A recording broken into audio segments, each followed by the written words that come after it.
Salam, hörmətli tamaşaçılar. Elin Sevinin vətəndaş mövqeyi efirdədir. Qonağımız millət vəkili Azər Allahveranovdur. Salam, Azər müəllim, xoş gəlmisiniz. Salam, xoş gününüz olsun. Azər müəllim, dünyamıza nəzər salsaq görərik ki, nizam, intizam pozulubdur. Ancaq Azərbaycanın gün-gündən artan gücü hər bir təhlükəyə cavab vermək iqtidarındadır. Qonşu ölkələrin, dövlətlərin bir-birinin arasında olan münaqişələr, intriqalar artıq Cənubi Qafqaza da təsir edir. İstəyərdim ki, Amerika Birləşmiş Ştatlarla İran münasibətlərindən danışaq. Yox, şübhəsiz ki, dünyada gedən proseslər bir daha onu deməyə əsas verir ki, əvvəlki dünya nizamı pozulub və yeni dünya nizamı formalaşmaqdadır. Ayrı-ayrı elementlər, xüsusilə də misal üçün institusional səviyyədə, misal üçün Sülh Şurasının yaradılması və ya mövcud olan bir sıra beynəlxalq təşkilatların artıq fəaliyyətsiz olmasa da belə ən azından tutarlı bir fəaliyyət sərgiləməməsi, bəzi hallarda beynəlxalq hüququn bütün təməl prinsiplərinin kobud şəkildə pozulması və bu kimi hərəkətlərin cəzasız qalması, yəni ondan xəbər verir ki, istənilən halda bəli, mövcud dünya nizamında çox ciddi və bəzi hallarda bəlkə də mən deyərdim tektonik bir dəyişikliklər baş verməkdədir və bu tektonik dəyişikliklərin baş verməsinin də əsas gözə çarpacaq elementi xüsusilə də qloballaşma dövründən sonra daha çox regionlaşma proseslərinin geniş vüsət almasında özünü göstərmiş olur. Burada qloballaşma dedikdə indi 90-cı illərə xas olan bir proses idində artıq o gündəmdən çıxıbdır. Biz daha çox ayrı-ayrı regionların daha fəal və kifayət qədər təsir etmək imkanına malik ola biləcək bir məhfumla çevrildiyini görmüş oluruq. Sırf coğrafi nöqteyi nəzərdən yanaşsan, söhbət böyük olmayan, amma kifayət qədər açar funksiyasını özündə ehtiva eləyən dövlətlərin təmsil olduğu bölgələrdə biz bunu xüsusilə görmüş oluruq. O regionlaşma burada özünü göstərir. O ki, qaldı bilavasitə Azərbaycan-İran münasibətləri, hətta deyərdim ki, uzun sürən həmən bax o danışdığım beynəlxalq münasibətlər sistemində baş verən proseslər, bəzi hallarda kataklizmalar, bəzi hallarda perturbasiyalar, əgər belə müxtəlif fəlsəfi terminlərlə danışsaq, ona gətirib çıxardır ki, zamanında mövcud olan hansısa bir qarşıdurmalar münaqişə səviyyəsinə, eskalasiya halına gəlib çata bilir ki, İran-ABŞ qarşıdurması da bunlardan biridir.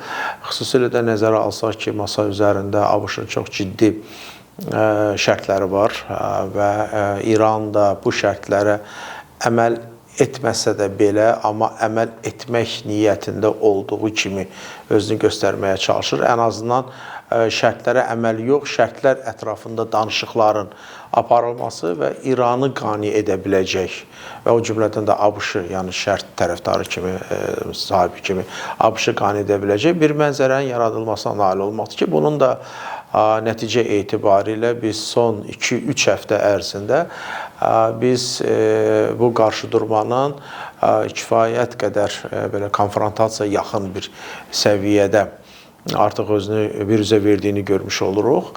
Çünki istər nüvə proqramı olsun, İranın nüvə proqramı, istərsə də ki, digər məsələ, misal üçün ballistik raketlərin istehsalı, onlardan istifadə. Bunlar hamısı istər-istəməz ABŞ-İran vektoru üzrə çox ziddiyyətli məqamların, xüsusilə də ABŞ-ın konkret olaraq bir sıra şərtlərin irəli sürülməsi ilə nəticələnmişdir. ABŞ-ın bu şərtləri hardan doğur? Təbii ki, burada da ABŞ-İsrail strateji tərəfdaşlıq məsələsini xüsusilə vurğulamaq lazım. Çünki İsrail-İran qarşıdurması həm də eyni zamanda bu bir növ ABŞ üçün olan bir çağırışdır. İsrail İranda özü üçün potensial təhlükə görür, İranda və İsraildə potensial təhlükə görür. Bu potensial təhlükə elementlərini şərtləndirən bir sıra amillər var ki, misal üçün İsrail daha çox Qəzza bölgəsində, sonra müxtəlif İrana məxsus olan proksi qüvvələrlə müharibədə bunu bir növ aradan qaldırmağa çalışır. Amma keçən il ərzində, keçən 2025-ci ildə baş vermiş 12 günlük müharibədə faktiki olaraq həmin o qarşıdurmanın hərbi münaqişə səviyyəsinə gətirib çıxarılması ilə xarakterizə edilə biləcək bir dövr kimi göstərmək olar. Amma görünən odur ki, 12 günlük müharibədən sonra İran nəinki nüvə uranı zəngiləşdirilməsindən və bütövlükdə nüvə proqramına imtina etmişdi. Əksinə biz burada gördük ki, İran faktiki olaraq o müharibədən nə qədər zərərlə çıxmış olsa da sonraki mərhələdə o zərəri bərpa etmişdi, tədavi edilə bilmişdi və biz hərbi sənaye, eyni zamanda havadan müdafiə sistemlərinin və təbii ki, burada digər dövlətlərin də dəstəyi oldu. Misal üçün Çinin, Rusiyanın. İstənilən halda bugün hələlik ki, görünən odur ki, İran da, ABŞ da müharibənin aparılmasında maraqlı deyirlər. Hərçənd ki, indi bizim informasiya məkanında müxtəlif tərzdə və üslubda informasiyanın yayıldığını biz görürük. Bəzi hallarda bu fake məlumat kimi də dəyərləndirilə bilər. Amma görünən odur ki, hələlik ehtiyatla yanaşırlar hər iki tərəf. İran faktiki olaraq özünün silahlı qüvvələrinin hazırlıq səviyyəsini ən yüksək səviyyəyə gətirib çatdırıbdır. Hörmüz boğazı ilə bağlı İranın çox təsir etmə imkanları kifayət qədər çoxdur. Hörmüz boğazının bağlanması ilə belə təhdid olunması bu dünya birjalarının və neft bazarında çox ciddi kataklizmaların yaranmasına gətirib çıxarda biləcək bir hal kimi dəyərləndirilə bilər. Çünki dünyanın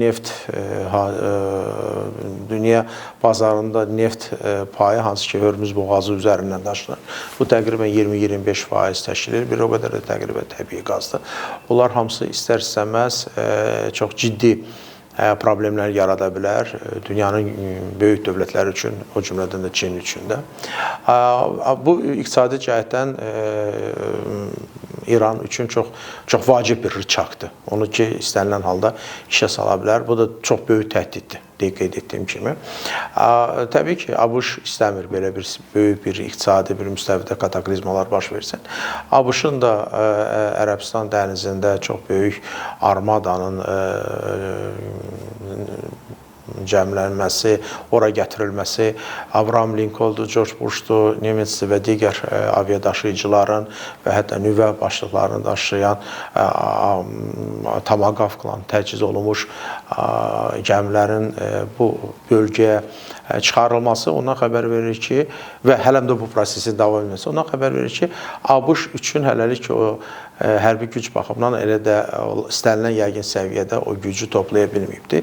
Hərçənd ki, aşağı-yuxarı təqribən bir 50 mindən çox ABŞ əskərlərinin həmin o armadalarda və eyni zamanda qonşu ərazilərdə, məsələn, bir sıra ərəb ölkələrində yerləşən bazalarda olan əskərlərin sayı təqribən bu qədərdir. Amma heç kəs quru torpaqda müharibənin aparılmasında maraqlı deyil və düşünürəm ki, burada daha çox biz hələlik ki, bir psixoloji bir çəkişməni görürük. Amma düzdür, siyasi dialoq var iki dövlət arasında.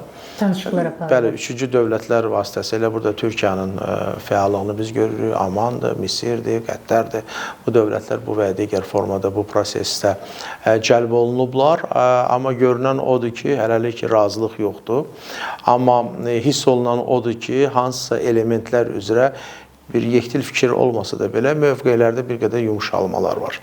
Ən azından əgər bir 3 həftə ərzində müharibənin başlamasına hər hansı bir tərəf cəhd eləmədisə, o deməkdir ki, hələlik siyasi dialoq üçün imkanlar çoxdur və onu da tərəflər dəyərləndirirlər.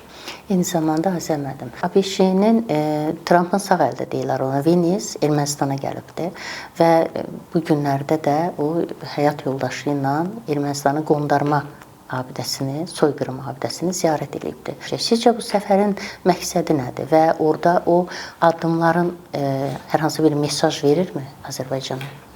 Bütövlükdə James D. Vance'in ümumiyyətlə Azərbaycana və Ermənistana səfər etməsi təbii ki, böyük bir hadisədir. Siyasi cəhətdən, çünki Amerika Birləşmiş Ştatlarının ikinci şəxsin bu iki ölkəyə səfər etməsi bir çox məsələlərdən xəbər verir və təbii ki, bu məsələləri daha çox qlobal şəkildə biz təhlil etməyə cəhd eləməliyik və eyni zamanda kompleks şəkildə baxmalıyıq. Bütövlükdə hardan qaynaqlanır? Avqustun 8-i Vaşinqtonda Donald Trumpın şahidliyi ilə çox vacib Vaşinqton razılaşmaları əldə olunur. Faktiki olaraq iki dövlət arasında, Ermənistan və Azərbaycan arasında sülh quruculuğu prosesinə start verilir. sülh sənədi paraflanır. 17 bənddən ibarət olan sənəd. Eyni zamanda ATƏT Minsk qrupu buraxılır. Sonra Amerika Birləşmiş Ştatları Azərbaycanla bağlı 9-7-ci düzəliş aktının dayandırılmasına bağlı qərar verir. Və önəmli olan məsələ odur ki, Amerika Birləşmiş Ştatları Ermənistan və Amerika Birləşmiş Ştatları Azərbaycan vektoru üzrə çox ciddi proseslər başlayır. Bizim Amerika Birləşmiş Ştatları və Ermənistan arasında çox vacib sənədlər imzalanır ki, bunun da davam TRIP layihəsi, həmin o Zəngəzur dəhlizi, həmin o sənədlərin tərkib hissəsidir həm də. İstənilən halda bu məsələyə belə bir kompleks yanaşdıqda biz görürük ki, müəyyən detallar var. Siz qeyd elədiyiniz məsələlər də şübhəsiz ki, detallardır. Bu Devensin bir soyqırımı, yəni qondarma soyqırımı abidəsinin ziyarət etməsi bu daha çox Ermənistan daxili auditoriyasına hesablanmış bir mesajdır. Çünki biz bilirik ki, Ermənistanın Amerika Birləşmiş Ştatları ilə son yaxınlaşmaları və qeyd etdiyim kimi bir çox məsələlər üzrə artıq bir mövqedən çıxış etməsi xaricdən Ermənistana hər zaman havadarlıq göstərmiş dövlətlərin də çox kəskin etirazına səbəb olubdur. Burada şübhəsiz ki, Fransa, Rusiya amili birbaşa olaraq özünü göstərir. Hətta bugün TRIP marşrutu ilə bağlı artıq dünənki görüşlərin nəticəsi olaraq yayılan məlumatlara cavab kimi Rusiyanın Xarici İşlər Naziri Mikhail Galuzinin bəyanatı ki, TRIP Rusiyasız idarə oluna bilməz, ya istismar edilə bilməz və ya onun icrası Rusiyanın iştirakı olmadan mümkünsüzdür.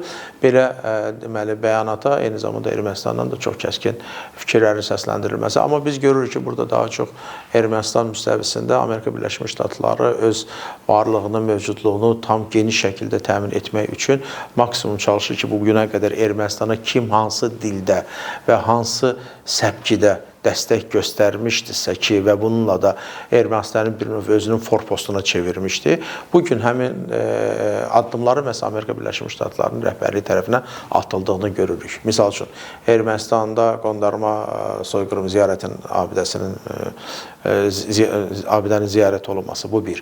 Və ya 9 milyard həcmində vəsaitin ayrılması Ermənistanın iqtisadiyyatının deməli, xüsusilə də atom nüvə energetika sahəsində işlərin yerinə yetirilməsi üçün. Bununla yanaşı burada həm də çip istehsal edən zavodun inşa olunması, özdə NVIDIA məşhur bir çip zavodu, hansı ki, Defense öz çıxışında qeyd edir ki, biz adətən texnologiyaları hansısa bir ölkəyə ixrac eləmirik, amma bu dəfə belə qərar verildi ki, ABŞ-ın ən böyük zavodlardan biri olan, çip istehsalına məşğul olan müəssisənin eyni zamanda bir filialının Ermənistanda yaradılması, təbii ki, bunlar hamısı ondan xəbər verir ki, Amerika Birləşmiş Ştatları Ermənistan mühitinə çox fəal surətdə daxil olubdur və daxil olmaqla təbii ki, digər oyunçuları da Ermənistan müstəvisinə çıxartmağa cəhd kimi də dəyərləndirilə bilər.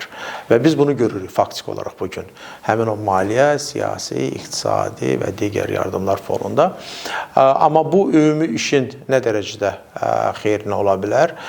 Təbii ki, əgər Cənubi Qafqaz bölgəsinə gedən proseslərə diqqət yetirsək, önəmli olan odur ki, Amerika Birləşmiş Ştatları bugün fəal surətdə Nikol Paşinyanı dəstəkləyir. Qarşıdan parlament seçkiləri gəlir. Parlament seçkilərindən sonra konstitusiyanın dəyişdirilməsi və bundan sonra da sülh müqaviləsinin bağlanması bu məsələdə Amerika Birləşmiş Ştatları çox fəaldır. Yəni bu iki dövlət arasında münasibətlərin, yəni Azərbaycan Ermənistan arasında münasibətlərin normallaşdırılmasına xeyli fayda verə biləcək bir prosesdir. Yəni məsələyə bu kontekstdə baxdıqda təbii ki, xoşa gələn bir hal deyil. Dediyim kimi bu Ermənistanın daxili auditoriyasına hesablanmış bir mesajdır. Azərbaycanla münasibətlərə gəldikdə bu gündən etibarən bilirsiniz 10-11 tarixlərində anons verilmişdi ki, Devensin Azərbaycana səfəri nəzərdə tutulur. Çox böyük işlərin və bir sıra vacib razılaşmaların əldə olunmasının biz şahidi ola bilərik. Eyni zamanda bildiyiniz kimi 2 gün bundan qabaq Amerika Birləşmiş Ştatlarının Ticarət Palatasının ən böyük palatada təmsil olunan ən böyük şirkət nümayəndələrinin Azərbaycana səfər etməsi də o artıq böyük həcmdə Azərbaycana investisiya yatırımı deməkdir ki, onun ətrafında da çox vacib bir hərəkətlənmənin baş verdiyini biz görmüş oluruq. İstənilən halda qeyd etdiyim kimi bir tarixi bir proseslərə biz şahidlik edirik və ümid edirik ki, bəs bu kimi Amerika Birləşmiş Ştatlarının iki dövlət arasında münasibətlərin normallaşdırılması və bütövlükdə Cənubi Qafqaz bölgəsində çox vacib və kifayət qədər geostrateji əhəmiyyətə malik olan layihələrin icra olunması üçün çox əlverişli bir mühitin yaradılmasına öz töhfəsini vermiş olacaqdır və bu da həm də bölgədə maraqları olan və bəzi hallarda bu bölgədə gərginliyin yaranmasına və ya yaşanmasına çalışan aktorların da cəhdlərinin qarşısını almış olacaqdır. Çünki söhbət dünyanın ən güclü dövlətindən gedir və bu dövlət də faktiki olaraq Cənubi Qafqaz bölgəsində öz iştirakını təmin etməklə Cənubi Qafqaz bölgəsi üzərindən də Mərkəzi Asiyada iştirakını da çox maraqlıdır. Orada çox böyük yatırımlar, çox böyük işlər həyata keçirilir amma önəmli də olan odur ki, Avrasiya qitəsini bağlayan həmin o enerji layihələri və beynəlxalq yükdaşımalar, logistika layihələri də hamısı məhz Azərbaycanın üzərindən keçir. Yəni bu Azərbaycan, Gürcüstan və ya Azərbaycan, Ermənistan da olsa bizə yenə də Azərbaycandır və bu da ondan xəbər verir ki, Amerika Birləşmiş Ştatları üçün Azərbaycan bu baxımdan mühüm əhəmiyyətə malik olan açar dövlətdir. Tək Cənubi Qafqaz bölgəsində yox, bütövlükdə Avrasiya qitəsində həmin layihələrin uğurunu təmin edə biləcək və böyük fayda gətirə biləcək kontekstdə. Çin Xalq Respublikasının baxmayaraq ki, digər platformalarda ABŞ-la olan maraqlarının toqquşduğuna biz şahidlik edirik. Amma Azərbaycan mövzusunda, Cənubi Qafqaz mövzusunda, həmin o inteqrasiya layihələri mövzusunda Çinlə Amerika Birləşmiş Ştatları maraqlarının üst-üstə düşdüyünü də görmüş oluruq ki, bu da yenə də Azərbaycanı bu baxımdan bu yaratdığı bir siyasi reallığın bir nəticəsidir ki, təbii ki, bu da bütövlükdə bölgədə inkişafa və dayanıqlı sülhət xidmət edə biləcək bir prosesdir. Haqlısınız Azəm müəllim. Yəqin ki, Azərbaycanın səfərindən dönəndən sonra Trump öz qərarlarını verəcək. 100 dəfə eşitməkdənsə bir də görmək yaxşıdır məsələsinə uyğun olaraq. Minnətdaram sizə Azəm müəllim. Çox sağ olun, maraqlı geniş açıqlamalarınıza görə. Sağ olun. Hörmətli tamaşaçılar, Edirnes TV-nin vətəndaş mövqeyinin qonağı millət vəkilimiz Azər Allaferanov idi.